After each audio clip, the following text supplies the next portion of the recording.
Assalamualaikum warahmatullahi wabarakatuh. Perkenalkan, nama saya Ahmad Sanusi, lebih dikenal sama teman-teman itu Akeo. Saya bekerja sebagai driver ambulan itu udah sekitar 7 tahun. Kalau dari mana ke mana itu tergantung permintaan dari pihak keluarga, itu bisa dalam kota atau luar kota. Pernah paling jauh itu sampai Denpasar udah, terus sampai ke daerah Sumatera itu sampai Jambi udah.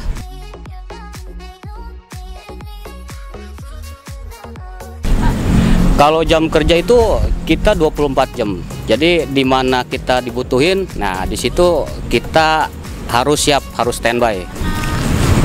Kalau untuk daerah Jawa Timur ya, atau Sumatera, kita pakai 2 supir. Jadi 1 supir istirahat, 1 supir yang bawa. Paling kita supir, saya sama rekan, terus kalau arah ke tujuan itu kita ada pihak keluarga juga yang ikut, atau keluarga yang ada mobil di belakang ambulan yang iring-iringan gitu. Kalau keluarga paling ikut ambulan itu 1 atau 2 orang, nanti dia kan sebagai petunjuk jalan juga buat nyampe ke kota tujuan.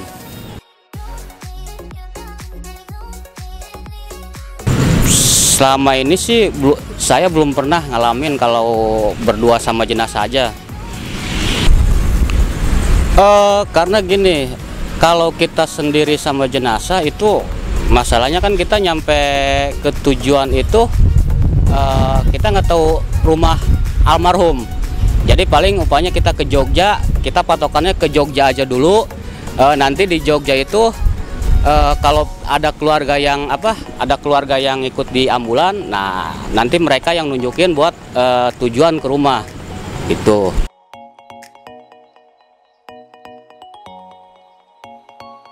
Kita lihat situasi aja. Kalau emang macet, kita nyalain sirine. Tapi kalau emang jalan udah kosong, ya kita matiin aja gitu. Ya takutnya kalau upahnya kita jauh kayak ke Jawa gitu kan, atau ya luar kota lah. Kalau kita nyalain terus sirine, takutnya keluarga mau istirahat. Kalau selalu bunyi kan takut mereka keganggu istirahat mereka itu. Kalau penting sih penting. Cuman maksud saya kan kalau posisi macet atau di depan ada yang ngalangin jalan, nah baru kita nyalain sirine. Kempes ban ya itu mungkin hal wajar, namanya juga kendaraan kan gitu. Tapi ya kendala-kendala yang lain belum pernah ngalamin. Minimal ya kita bisa ganti ban lah gitu. Sama aja sih, sama ya tetap semua mobil sama, cuman mungkin perbedaannya di saat macet kita bawa ambulan itu kita harus tahu selah buat supaya mobil itu tetap bisa jalan, jadi nggak setak ikut orang lain. Kalau kita bawa ambulan itu tergantung permintaan keluarga. Kadang keluarga pengen ada yang cepat nyampe, ada yang biasa-biasa aja gitu kan, karena mereka tahu bahwa almarhum kan udah meninggal. Jadi takutnya kalau kita terlalu cepat juga takut ada apa-apa di jalan. Ya namanya celaka kan kita nggak tahu itu mau mobil pribadi ataupun ambulan, kita nggak tahu. Jadi ya kita tergantung permintaan keluarga aja.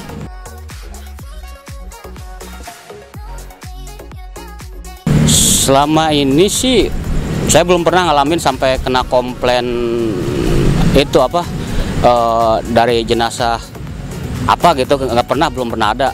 Kecuali kalau upahnya kita mau jemput jenazah salah alamat atau ada miskom, nah pernah ngalamin. Jadi upahnya kita mau jemput ke rumah sakit mana, ternyata kita tuju itu rumah sakit mana, ya saya pernah ngalamin kayak begitu.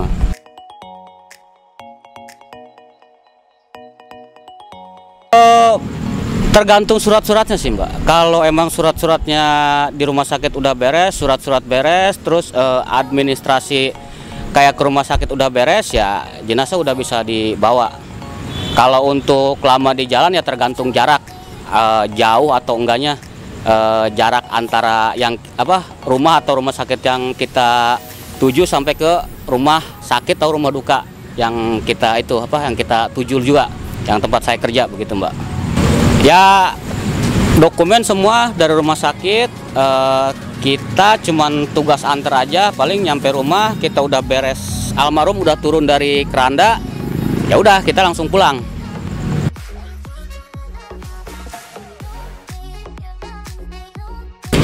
Kalau kisaran pendapatan ya itu tergantung kita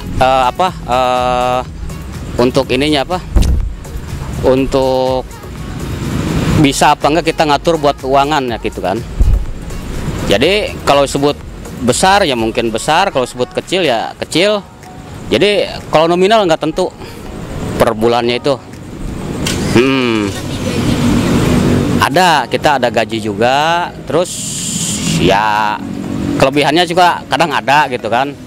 Dari pihak yang kita antar kadang ya ada yang suka ngasih buat istilahnya buat uang makan lah gitu. Kalau saya di sini sistem untuk nganter dalam kota itu udah ada gaji kan, kecuali kita untuk perjalanan luar kota itu kita ada namanya uang komisi. Jadi dari harga sewa ambulan berapa, nah nanti